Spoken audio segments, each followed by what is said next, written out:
The Ambassador Hotel closed in 1989. It was not demolished until 2005. In the 16 years between those two events, one of Los Angeles's most historically saturated buildings sat empty on Wilshire Boulevard while the city, the school district, the preservation community, and the courts argued about what it was worth and what it owed. The Ambassador had opened in 1921 on 18 acres in what was then the western edge of Los Angeles, a resort hotel designed for the automobile age, spread across grounds that included bungalows, gardens, a private school, and the Coconut Grove nightclub, one of the most consistently documented entertainment venues in mid-century American popular culture. The hotel had hosted 6 Academy Awards ceremonies. It had been the registered address of presidents, film stars, and foreign dignitaries for 6 decades. It had also been the site, on June 5, 1968, of the assassination of Robert F. Kennedy in its kitchen corridor, a fact that would prove more consequential to the building's financial fate than any debt covenant or appraisal methodology.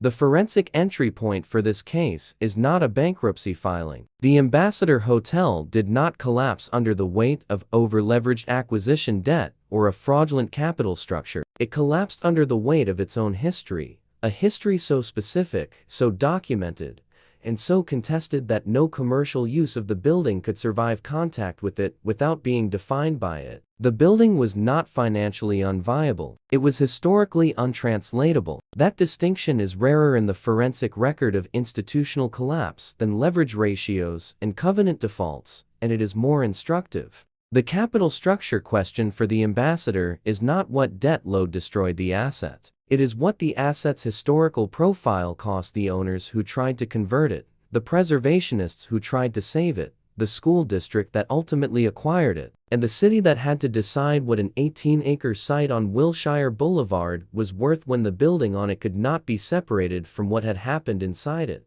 Every building in this channel's case files is a financial instrument expressed in stone. The Ambassador is the case that tests whether that framework holds when the stone has absorbed something that no financial instrument can price. If this is your first case file from this channel, subscribe now, because every episode adds one more layer to what you are about to understand about the architecture of institutional failure, the covenant nobody read. The Robinson's May Company, which had operated the Ambassador Hotel through its final decades as part of a real estate holding portfolio inherited from earlier ownership, closed the property in January 1989, citing operating losses that had become structurally unmanageable. The hotel had been losing money consistently since the mid-1970s, a deterioration that the ownership attributed to the changing demographics of the Mid-Wilshire corridor, the aging of the physical plant, and the competitive pressure from newer hotel developments in West Hollywood and Century City. Those factors were real. They were not the complete explanation.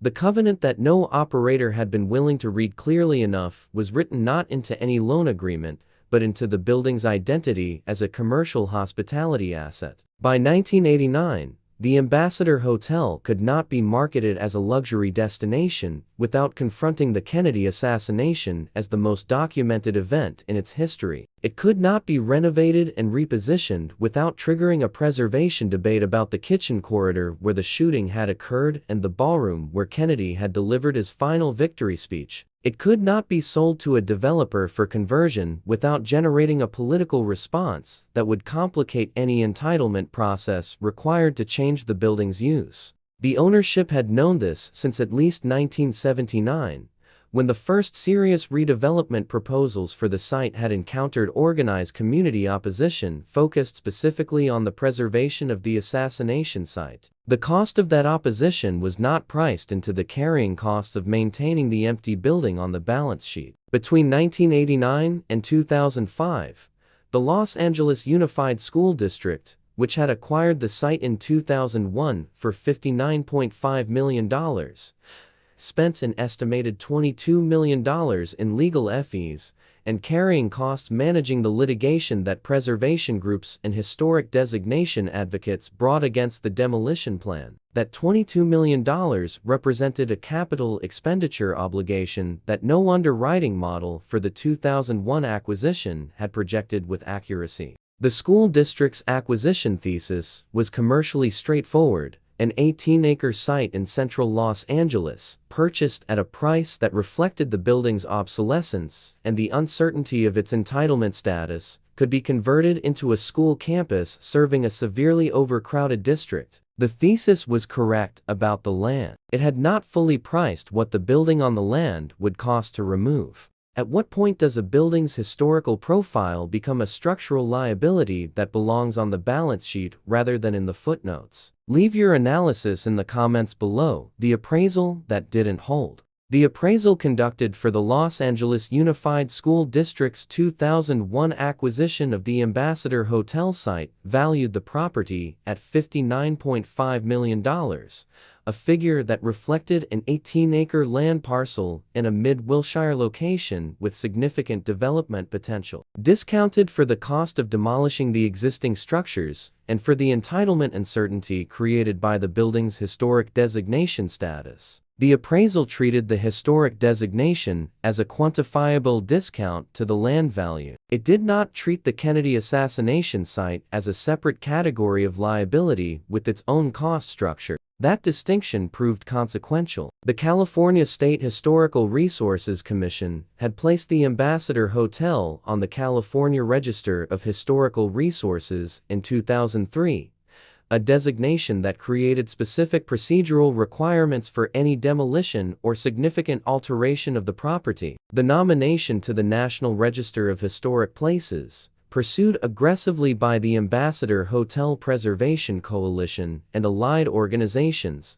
added a federal layer of review to the entitlement process. Each layer of historic review represented a time cost, a legal cost, and a political cost that the 2001 appraisal had modeled as a finite discount rather than as an open-ended liability. The forensic analysis of the appraisal methodology reveals a pattern consistent with what this channel has documented in the Plaza and Fontainebleau cases: inputs that treated uncertainty as bounded when the actual uncertainty was structural and potentially unbounded. The difference in the Ambassador case is that the uncertainty was not financial. It was historical and political. The question of whether the kitchen corridor where Kennedy was shot constituted a nationally significant historic resource that required preservation in perpetuity was a question that no real estate appraisal methodology had a reliable tool for pricing. The courts, the preservation community, and the school district spent 4 years and tens of millions of dollars discovering that the answer was contested enough to be commercially paralyzing. The demolition was ultimately authorized after the school district agreed to preserve and reconstruct specific elements of the Coconut Grove and the Embassy Ballroom at the new school campus. The compromise required a level of architectural specificity in the demolition and reconstruction plan that added cost and time to the project in ways the original acquisition budget had not anticipated. The asset write-down embedded in that process was not a financial write-down. It was a temporal and political one. If the forensic analysis this channel conducts is changing how you read real estate headlines, the like button is how the algorithm knows to send this case file to the next analyst who needs it. The architecture of denial. The preservation battle over the Ambassador Hotel produced a legal record that is more instructive for what it reveals about the limits of financial analysis than for what it reveals about historic preservation law. The core of the litigation was a dispute between two legitimate institutional interests: the school district's obligation to provide adequate educational facilities for an overcrowded student population and the preservation community's claim that the assassination site and the culturally significant spaces of the hotel constituted an irreplaceable public resource. That could not be resolved by any financial instrument or appraisal methodology available to either party. The school district had acquired the site with a legal mandate, a court order requiring the district to construct new schools to relieve overcrowding in the central Los Angeles area. That mandate had its own cost structure and timeline. The Preservation Coalition had a legal tool: the California Environmental Quality Act review process and the National Historic Preservation Act Section 106 consultation requirement that could impose procedural delays on the demolition regardless of the school district's mandate. Neither party was wrong within its own institutional framework. The collision between the two frameworks produced a 16-year vacancy, a multi-front litigation, and a final resolution that satisfied neither side completely. The architecture of denial in this case is not the denial of a developer who ignored market signals or a lender who ignored covenant risk. It is the denial embedded in the original acquisition logic of every party that had touched the Ambassador Hotel since 1989. The assumption that the building's historical profile was a problem that could be managed through negotiation, legal process, or political compromise within a commercially acceptable timeframe. That assumption was incorrect for every party that held it. The Robinsons' May ownership had held it when they closed the hotel in 1989, believing a buyer would emerge within a reasonable period. The various developers who had proposed conversion projects throughout the 1990s had held it when they submitted entitlement applications that the preservation opposition defeated. The school district had held it when they modeled the demolition timeline at 2 to 3 years before breaking ground. Every one of those timelines was wrong by a factor that only became visible after the capital had been committed, what the marble outlasted. The Robert F. Kennedy Community Schools opened on the Ambassador Hotel site in September 2010, 9 years after the school district's acquisition and 21 years after the hotel's closure. The campus serves approximately 4,200 students across 6 schools on the 18-acre site. The construction incorporated preserved and reconstructed elements of the Coconut Grove and the Embassy Ballroom as the compromise that resolved the final preservation litigation. A memorial to Robert F. Kennedy is maintained on the campus at the location of the kitchen corridor where the assassination occurred. The total cost of the project from acquisition through construction completion exceeded $578 million.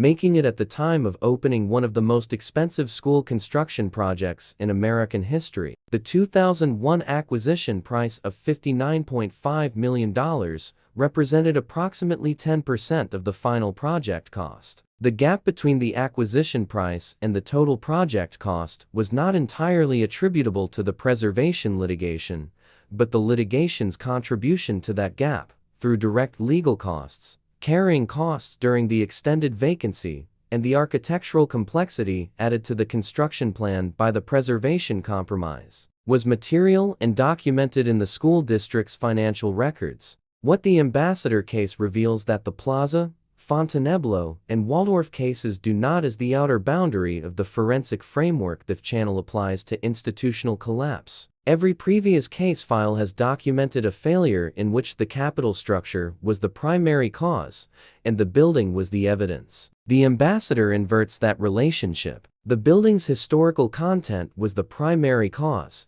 and the successive capital structures that attempted to resolve the building's fate were the evidence of a liability that financial analysis had consistently underpriced. That inversion has a practical implication for how the current real estate market prices historically significant assets. The methodology that failed at the Ambassador, treating historical significance as a bounded discount to land value rather than as a potentially unbounded liability, remains the standard approach in appraisals of designated historic properties across the United States. The courts that adjudicated the Ambassador litigation produced a body of case law that has not been fully incorporated into the underwriting models that continue to treat history as a line item rather than a structural condition. The stone outlasted the hotel, the litigation, the developers, and the school district's original budget. It is now a school. The kitchen corridor is a memorial. The marble that remained was preserved by court order. If this case file changed how you evaluate the historical profile of real estate assets, subscribe to this channel because the next case examines a building where the collapse was engineered from the inside by the institution that was supposed to protect it. And in the comments, given the Ambassador litigation record, what specific change to California Environmental Quality Act review procedures would have changed the timeline and cost of the demolition without compromising the legitimate preservation interests at stake? The case file is open.